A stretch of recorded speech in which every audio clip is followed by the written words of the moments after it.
শেখ হাসিনার মতো একজন মহিলা 100 বছরে বাংলাদেশে আসবে না। পৃথিবীর সেরা নির্বাচন উপহার দিবেন নাকি পৃথিবীর জঘন্যতম নির্বাচন উপহার হবে? ঐতিহাসিক নির্বাচন। ঐতিহাসিক তো সবই। আপনি যদি জঘন্যতম নির্বাচন হয় সেটাও তো ঐতিহাসিক। শেখ হাসিনা যে চলে গেলেন যে ঘটনা ঘটাইয়া, বাংলাদেশের 55 বছরের ইতিহাসে ঐতিহাসিক। শেখ হাসিনার মতো একজন মহিলা 100 বছরে বাংলাদেশে আসবে না। পাশাপাশি ইউনূস সাহেবের মতো একটা লোকও 100 বছরে আসবে না। সুতরাং সেই কারণে আমি বলছি যে আপনি এখন আসেন, নির্বাচন নিয়ে আরও কতগুলো ন্যারেটিভ আছে। দায়িত্বশীল দল বলছে অমুক দল দিয়ে প্রশাসন, অমুক দলের ইচ্ছায় প্রশাসন সাজানো হচ্ছে, এবং হাস্যকর কত ব্যাপার, লটারি দিয়েও প্রশাসনের লোক আপনি বন্টন করছেন।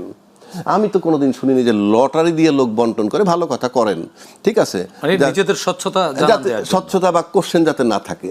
লটারি তো হবে কি, মনে করেন আপনি একটা খারাপ লোক, আপনি নিজে একজন খারাপ লোক, আপনার দিয়ে আমার নির্বাচনে ভরসা নেই, আপনি করাপশন করবেন। তো লটারিতে আপনি লটারি ছাড়া আসিলেন কুমিল্লা, লটারির পর গেলেন বুরুঙ্গামারি বা রংপুর, তো কি হবে? আপনি রংপুরে বসে তো একই কাজ করবেন, করাপশন সহই গেলাম, একই কাজ করবেন। তো সুতরাং এইগুলো হলো হাস্যকর এবং কোনো ম্যাচিউরড কাজ না। আর 5ই আগস্টের পরে আমরা যেই তিমিরা ছিলাম সেই তিমিরে কেন আসি, যে আমরা 8টা মাস আন্দোলন মানে কথাবার্তা বলছি, 8 মাস। যেই সরকারকে আমরা একেবারে অযোগ্য সরকার বলি, আমি সরকারকে অযোগ্য বলি, উনি নির্বাচিত সরকার না, বাট ওনার কিছু ভালো কাজ তো করছে, সেই বিতর্কে আমি সেই আলোচনায় যাচ্ছি না, প্রয়োজন নাই। কিন্তু ওনার সাথে তো আপনার 8 মাস যারা বৈঠক করছেন তারা তো সব বিজ্ঞ রাজনীতিবিদ, তারা ক্লেম করেন যে তারা বিজ্ঞ রাজনীতিবিদ। তো তাহলে তারা এই 8 মাসে একটা ঐক্যমত্যে আসতে পারলো না কেন? আপনি ওই বর্তমান সরকারের উপরে দোষ চাপায় দিয়া, হ্যাঁ, আপনি কি দোষমুক্ত হচ্ছেন? আপনি বুদ্ধিমান, তো বোকার ব্লেমে, বোকার চালে আপনি পড়লেন, আপনি কিছুই করতে পারলেন না, ডাকলেই যাচ্ছেন, ফিরে এসে বলছেন কি যে আমেরিকার থেকে লোক আইসা সংবিধান সংস্কার করতে যাচ্ছেন কেন? আবার আইসা বলেন তা আপনি তো পারেন নাই সিদ্ধান্ত নিতে। যেই রাজনীতিবিদরা, আমি ব্যক্তিগতভাবে, আপনি নির্বাচনের কোনো বিকল্প নাই, নির্বাচন করে রাজনীতিবিদদের কাছেই ক্ষমতা দিবেন, এইটাই স্বাভাবিক, দেওয়া উচিত।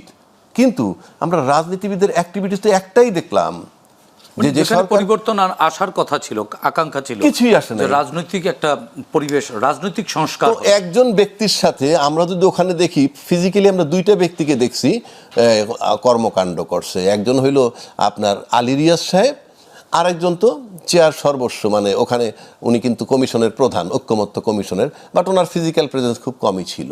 যদি এই 2টা লোককে ধরি, এই 2টা লোকের কাছে আমরা দেখছি 25টা 30টা দলের 60টা লোক রেগুলার গেছে আসছে। 2টা লোকের কাছে থেকে আদায় করতে পারলো না।